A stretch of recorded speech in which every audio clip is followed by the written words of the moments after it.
CM versus ಸಚಿವ ಸತೀಶ್ ಜಾರಕಿಹೊಳಿ ಅಂತಿದ್ದು ಈಗ DCM versus ಸಚಿವ ಸತೀಶ್ ಜಾರಕಿಹೊಳಿ ಅಂತಿದ್ದು ಈಗ ಡಿಸಿಎಂ ವರ್ಸಸ್ ಸಿಎಂ ಆಗ್ತಾ ಇದೆ. ರಾಜ್ಯ ಸರ್ಕಾರದಲ್ಲಿ ಡಿಸಿಎಂ ಡಿಕೆ ಶಿವಕುಮಾರ್ ವರ್ಸಸ್ ಸಚಿವ ಸತೀಶ್ ಜಾರಕಿಹೊಳಿ. ಪಿಡಬ್ಲ್ಯೂಡಿ ಇಲಾಖೆಯ ಅಧಿಕಾರಿಗಳನ್ನ ಅಥವಾ ಇಂಜಿನಿಯರ್ಗಳನ್ನ ಜಲಸಂಪನ್ಮೂಲ ಇಲಾಖೆಗೆ ವರ್ಗ ಮಾಡಿದ್ದಾರೆ. ಜಾರಕಿಹೊಳಿ ಇಲಾಖೆಯಿಂದ ಡಿಕೆಶಿ ಇಲಾಖೆಗೆ ವರ್ಗ ಮಾಡಿದ್ಯಾಕೆ? ನನ್ನ ಅನುಮತಿನ ಪಡೆದಿಲ್ವಲ್ಲ, ಹೇಗೆ ವರ್ಗಾವಣೆ ಮಾಡಿದ್ರಿ? ಇದಕ್ಕೆ ಕೋಪಗೊಂಡಿದ್ದಾರೆ ಡಿಕೆ ಶಿವಕುಮಾರ್. ಟ್ರಾನ್ಸ್ಫರ್ ಆಗಿರೋ ಅಧಿಕಾರಿಗಳ ವರ್ಗಕ್ಕೆ ಹಾಗಾದ್ರೆ ತಡೆ ಬೀಳುತ್ತಾ?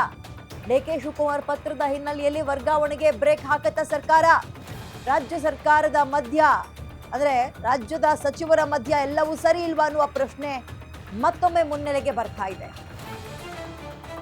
ಡಿಸಿಎಂ ವರ್ಸಸ್ ಮಿನಿಸ್ಟರ್ ನಡುವಿನ ಹೋರಾಟ ಅಥವಾ ಜಗಳ ಮತ್ತೊಂದು ಹಂತಕ್ಕೆ ತಲುಪ್ತಾ ಇದೆ. ಅದು ಟ್ರಾನ್ಸ್ಫರ್ ವಿಚಾರದಲ್ಲಿ.